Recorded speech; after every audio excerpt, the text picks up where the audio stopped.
ఈ దొరసానమ్మ చేసే అకృత్యాల్లో భాగం ఏంటంటే, ఈ పెద్దమ్మ తల్లి గుడి ఏరియాలోనే మనం ఎక్కడైతే ఫైట్ చేసామో, ఎక్కడైతే మొన్నంతా పోరాటం చేసి మా గుడి మాకు కావాలి, మా స్థలం మాకు ఇవ్వండి అని అడిగినప్పుడు ఈవిడికి రిప్రజెంటేషన్ కూడా ఇవ్వడం జరిగింది, నగర మేయర్ కాబట్టి.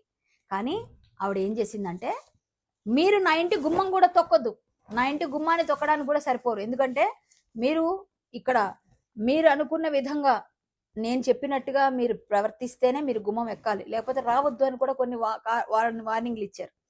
ఆవిడ పెద్దమ్మ తల్లి గుడికి సహాయం చేయదు, కానీ 1500 గజాలు మాత్రం 1993 నుంచి ఇక్కడ మేము రెసిడెంట్గా ఉన్నాం, ఇక్కడే ఉన్నాం కాబట్టి మీరు మాకు రెగ్యులరైజేషన్ చేయాలి. 2023లో రెగ్యులరైజ్ చేయించుకున్నారు. ఎలా చేశారండి ఆవిడకి రెగ్యులరైజ్?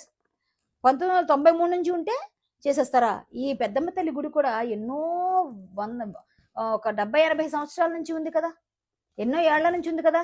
మరి అలాంటప్పుడు పెద్దమ్మ తల్లి గుడికి కూడా మీరు ఎందుకు ఇయ్యరు ప్లేసు అని మేము క్వశ్చన్ చేసినప్పుడు ఈ విషయం బయటకు వచ్చింది మాకు. అంటే ఆ గుడి గురించి మేము ప్రయత్నం చేస్తుంటేనే ఈ దొరసానమ్మ విషయాలన్నీ బయటకు వచ్చినప్పుడు 1500 గజాలు గవర్నమెంట్, బీఆర్ఎస్ గవర్నమెంట్ ఎలా రెగ్యులరైజ్ చేసింది 2023లో. ఈవిడేమైనా ఫ్రీడమ్ ఫైటరా? వీళ్ళ ఫాదర్ ఏమైనా ఫ్రీడమ్ ఫైటరా? వీళ్ళ తాతగారు ఏమైనా ఫ్రీడమ్ ఫైటరా? పోను ఒకవేళ తాతగారి సంగతి నాకు తెలియదు, పక్కన పెడదాం, ఆయన ఉండున్నారు ఉండకపోతే పక్కన పెడదాం, వీళ్ళిద్దరి సంగతి ఏంటండి? వీళ్ళకి ఎందుకు 1500 గజాలు ఎంతకి ఇచ్చారండి? గజం 350 రూపాయలు. ఇక్కడ చూస్తే 350 రూపాయలు ఉంది ఈ డాక్యుమెంట్ లో. 350 రూపాయలు చెప్పిన గజాన్ని పొందడానికి చాలా పేద స్థితిలో ఉన్న ఈ దొరసానికి మన గవర్నమెంట్ 2023లో కట్టబెట్టారు. అంటే 1996 నుంచి మేము ఇక్కడ రెసిడెంట్ గా ఉన్నాం, ఈ ఏరియా అంతా మాదే అని ఆవిడ తెచ్చుకోవచ్చు, ఎందుకంటే నాదే రాజ్యం, నేనే మేయర్ అనుకుని ఆవిడకి ఇచ్చేస్తారా? అంటే అలాంటి వాళ్ళకైతే మీరు 350 చొప్పున ఇస్తారు. పెద్దమ్మ తల్లి గుడికి మాత్రం మేము మాట్లాడితే ఇప్పటిదాకా మాట్లాడరా? అదే ఏరియాలో ఉంటుంది కదా, మరి ఇది ఎందుకు స్వాధీనం చేసుకోవట్లేదు మీరు ప్రభుత్వం? మరి ఇప్పుడు మీరు ఎందుకు స్వాధీనం చేసుకోవట్లేదు? ఈ 1500 గజాలు ఎందుకు తీసుకోవట్లేదు? మీరు వెనక్కి తీసుకోండి. ఈ ఎఫ్ఐఆర్ ఆవిడ మీద అయింది కదా, ఇంకా చాలా చాలా విషయాలు చెప్తాను, ఇది ఒక్కటే కాదు, తర్వాత చెప్తాను. ఇంకా ఇప్పుడు ముందు ఇది చేయండి ఫస్ట్. ఈ ఎఫ్ఐఆర్ని చూసి ఈ ఎఫ్ఐఆర్ లో భాగంగా ఎన్నైతే ఉన్నాయి ఇవన్నీ కూడా ఎలిగేషన్స్, మీరు ఎందుకు ఆవిడ మీద యాక్షన్ తీసుకోవట్లేదు గవర్నమెంట్? అంటే మీరు పదవిలో ఉంటే ఏ పనైనా చేసినా చెల్లుతుంది, సామాన్యులకైతే మాత్రం మేము గుడి కోసం మేము ఫైట్ చేస్తుంటే మా మీద ముందు రోజే వచ్చి అరెస్ట్ చేసి మమ్మల్ని హౌస్ అరెస్టులు చేస్తారు, లేకపోతే మమ్మల్ని కొన్ని వందల మంది పోలీసులు మా కోసం కాపలా కాస్తారు. ఇన్ని జరుగుతూ ఉంటాయి. ఈ మేయర్తో మాత్రం మీరు మాట్లాడి గట్టిగా వెనక్కి తీసుకోలేరా? ఇంత పేద మేయర్. అంతేకాకుండా ఈ దొరసానమ్మ అనుచరులందరూ ఏం చేస్తారంటే, ఒక 10 మంది ఉంటారు.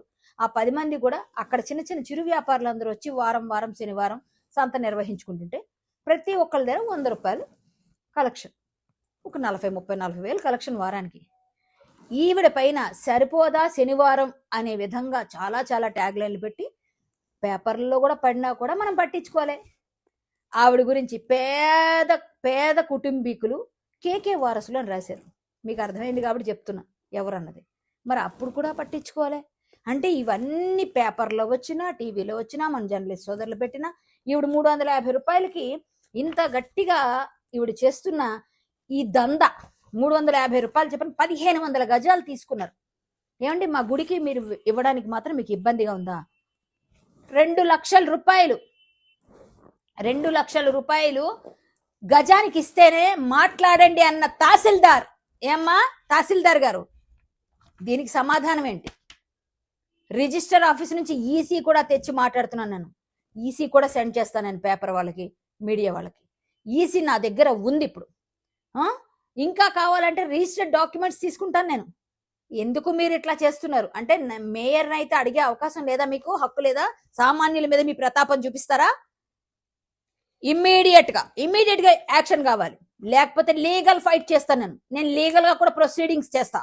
మీరు ఇమ్మీడియట్ గా ఆవిడ మీద జరిగిన ఈ జయమ్మ అనే ఎన్ఆర్ఐ వేసిన ఎఫ్ఐఆర్ పైన, అలాగే ఈ 350 రూపాయల గజం పైన మీరు చేసినది కూడా ఇమ్మీడియట్ గా యాక్షన్ తీసుకోకపోతే లీగల్ ఫైట్ చేస్తాను. కరాటే కళ్యాణి ఎప్పుడు నిజం వైపే నిలబడుతుంది. మీరు చేసింది నా దగ్గర విత్ ప్రూఫ్స్ ఉన్నాయి. ఈ ప్రూఫ్స్ మొన్ననే నేను పెద్దమ్మ తల్లి గుడి విషయంలో ఆ రోజే నేను బయట పెట్టాను. కాకపోతే మీరంతా కూడా ఆ వేడిలో ఉన్నారు కాబట్టి అది బయటికి రాలేదని మళ్ళీ ఈ రోజు ఇది తీసుకొచ్చిన. దయచేసి దీనిపైన దృష్టి సారించి ప్రభుత్వం రేవంత్ రెడ్డి గారు ఇమ్మీడియట్ గా యాక్షన్ తీసుకోవాల్సిందిగా కోరుతున్నాను. ఇదే ఎంఆర్ఓ 2 లక్షల రూపాయలు గజానికి అడిగిన, మా పెద్దమ్మ తల్లి గుడికి 2 లక్షల రూపాయలు గజం కావాలి అని అడిగిన తహసీల్దార్ ఇది స్వాధీనం చేసుకోవాలి, ఈ భూమిని 1500 గజాలని కూడా. ఇది నేను డిమాండ్ గా తెలియజేస్తూ ధన్యవాదాలు. మళ్ళీ వెంటనే వీడియోలో మొత్తం అంతా ఎక్కువ ఒకేసారి చెప్పకూడదు, మెల్లమెల్లగా ఆవిడ గురించి చాలా చాలా ఉన్నాయి. ఎక్కడెక్కడ కబ్జాలు ఉన్నాయో, ఎక్కడెక్కడ ఉన్నాయో అవన్నీ కూడా నేను మరొక వీడియోలో చెప్తానని తెలియజేసుకుంటూ, జై శ్రీరామ్, భారత్ మాతాకి జై.